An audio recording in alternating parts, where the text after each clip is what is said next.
드디어 첼시도 첫 오피셜이 났습니다. 르디거 텐센이 나가면서 센터백부터 보강할 줄 알았던 첫 오피셜이 공격 쪽에서 먼저 일어났습니다. 그러면 왜 첼시는 스털링을 원했고 스털링은 왜 첼시를 원했는지 보도록 하겠습니다. 일단 첼시가 원한 이유는 첼시 이선의 온더볼 문제였습니다.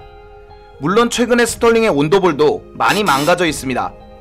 선수의 온더볼이 좋다고 하려면 일단 공을 안정적으로 잡고 패스를 할 때 연계를 좀 주도하던가 드리블을 통해서 수비를 좀 붕괴한다든가 아니면 공을 몰고 가는 속도가 빨라서 공격 속도를 좀 올려준다든가 여러가지 효과를 낼 수 있거든요. 그런데 최근에 스털링은 예전에 정말 좋았을 때보다는 내려와 있는 느낌이고, 그러다 보니까 맨시티 입장에서는 스털링을 판매해야 된다라는 결정을 할 때 좀 더 수월하지 않았을까라는 생각이 듭니다. 특히 맨시티는 지난 시즌에 결정력 부재가 발목을 잡는 경우가 좀 많았는데 그래서 스털링과 제수스가 좀 밀려난 느낌이거든요. 그럼에도 첼시는 좀 다릅니다. 첼시에서 현재 이만큼이라도 온더볼이 되는 자원은 마운트뿐인데 그나마 마운트도 여전히 성장하는 단계라서 완성적인 모습을 보여주는 게 아니고, 온더볼 능력이 내려온 스털링이라도 첼시 이선에는 큰 도움이 될 거로 보여집니다. 온더볼 능력 중에서도 여전히 크랙 기질이 있고 찬스 메이킹에서도 좋은 모습을 보여주기 때문에요. 투엘 감독 눈에는 그런 부분이 좋지 않았을까라는 생각이 들고요. 두 번째로는 오픈 더 볼이 있습니다. 이건 큰 단점이기도 하는데 잘 찾아 들어가 놓고 결정력이 안 좋다 보니까 날려먹는 경우가 많습니다.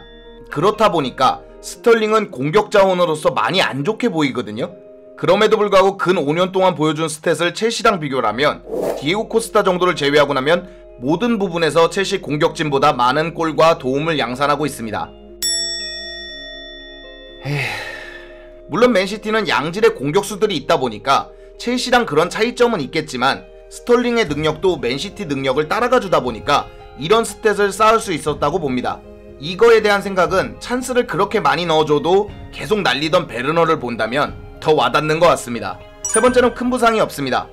15-16 시즌에 맨시티 생활을 시작했는데 지금까지 결장한 일수가 118일이고 경기를 결정한 것 15경기를 결정했습니다. 지난 시즌은 아예 부상이 없는 것으로 알려져 있어서요. 굉장히 부상 측면에선 좋은 자원이라고 볼 수 있습니다. 단점도 분명히 존재합니다. 역시 가장 큰 것은 결정력 문제입니다. 찬스 메이킹 부분에서는 유럽 최고라고 볼 수 있는 맨시티에서 결정력 문제가 계속 대두된다는 것은 결국 결정력은 안 좋다는 뜻입니다. 안 그래도 베르너, 풀리식 등으로 결정력 문제를 드러내고 있는 첼시에서 득점력으로 도움을 줄 수 없다는 것은 큰 단점일 수 있습니다. 두 번째는 고점에선 좀 내려와 있습니다. 여전히 좋은 움직임을 보여주곤 있지만 19-20 시즌의 절정이었던 폼에 비해서는 좀 내려와 있기 때문에 첼시에서 다시 고점을 찍을지 저점으로 쭉 내려갈지는 의문점이 있습니다. 세 번째는 최고 주급자가 된다라는 겁니다. 급여를 맨시티보다 소폭 인상했기 때문에 거의 동결에 가깝지만 자칫 못했을 시에는 고주급자를 한 명 더 부담감으로 안아야 된다는 단점이 있습니다. 이미 루카쿠, 베르너 등으로 이런 부담을 안아봤던 첼시로는 더 부담이 될 수밖에 없습니다.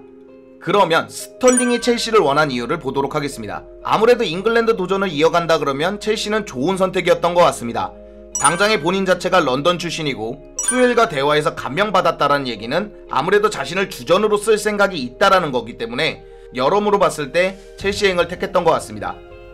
물론 다른 클럽이 제안했지만 첼시만 원했다, 이런 여러가지 이야기가 있지만 첼시랑 연결되는 선수들이 다른 클럽도 이렇게 바라보고 있는 모습에 비하면 첼시만 원해왔기에 어느 정도는 맞는 얘기인 것 같습니다. 거기에 경쟁이 치열한 B클럽에 비해 첼시 이선은 B클럽에 비해서 스털링이 무조건적인 주전을 보장받을 수 있는 클럽이거든요. 그렇다 보니까 더 좋지 않았을까라는 생각이 듭니다. 여러가지 공격진 개편이 가능한 맨시티에 비하면 첼시는 월드컵을 앞둔 스털링 입장에서는 주전 경쟁이 수월하기 때문에 좀 더 원했던 것 같습니다. 마지막으로 본인 자체가 고점에서 좀 내려와 있다 보니까 한번 도전을 통해서 반등하고자 하는 의지가 있는 것 같습니다. 아무래도 전성기 나이고 선수 생활에서 가장 중요하다는 포인트이기 때문에 챔스도 나갈 수 있고 우승 경험도 있는 첼시에서 한 번 더 반등을 원하는 것 같습니다. 자, 이렇게 길고 길었던 첼시의 첫 번째 오피셜이 드디어 났습니다. 스털링 오피셜이 났는데요. 지금 하피냐 딜, 데르리트 딜, 쿤데 딜 여러가지 진행하고 있는데 좀 첼시가 원하는 방향으로 잘 진행돼서 좀 좋은 시너지를 냈으면 좋겠습니다. 오늘 영상은 여기까지고요. 즐겁거나 유익하셨거나 도움이 되셨다면 당신의 구독을 기다리겠습니다. 감사합니다.